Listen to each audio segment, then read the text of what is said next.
Morning ndine Jackie. The developing story yoti ikuchitika ku South Africa yoti kuyambira dzulo pamene atuluka ndi yonena kuti kuli Mpopo akuti polisi wina wamkazi amumanga chifukwa choti akumuganizira kuti wakhala akupha anthu kuti aze adyera ndalama.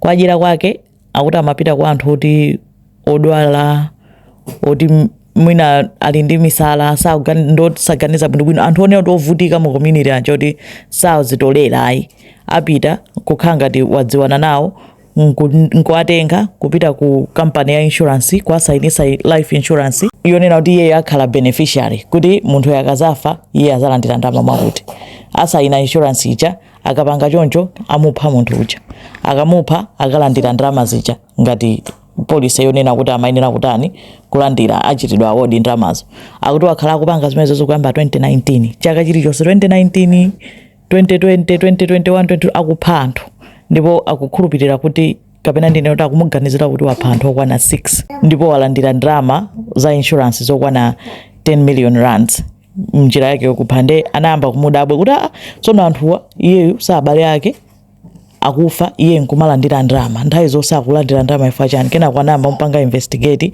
mpameneno apeza kuti yayo khanga kuti apanga fraud, insurance fraud, life insurance fraud. Nde atamfufuza kwambiri ammanga apapa dzulo ndi imene inabeba ku South Africa ammanga ali ndi milandu yopha anthu 6 ndi milandu ya insurance fraud 17.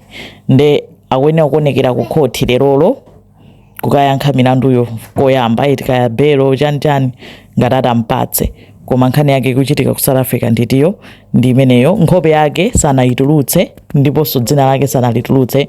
Tizachita update akazatulutsa sikoyamba ku South Africa upangika izizi. Palinso mayi wina anapanga zomwezi. Rosemary Ndlovu analinso mpolisi koma iye ankapha abale ake, anapha gulu la abale ake. Iye anali mpolisi amadziwa malo okatayira anthu aja kunena kuti akakatayidwa uku palibe amene atazilabadire, palibe amene atakhale nazo ntchito. Plus kuti ku South Africa nangasi anthu kumakonda kuphedwa anthu chisawawa. Nde pali anthu ena amene kuti basi akaphedwa basi mlandu ija ayikwirira nanji iye alikali ku polisi. Koma Rosemary anapezeka olakwa anamangidwa. Uyu wakale uyu tikukamba panoyi ndi watsopano.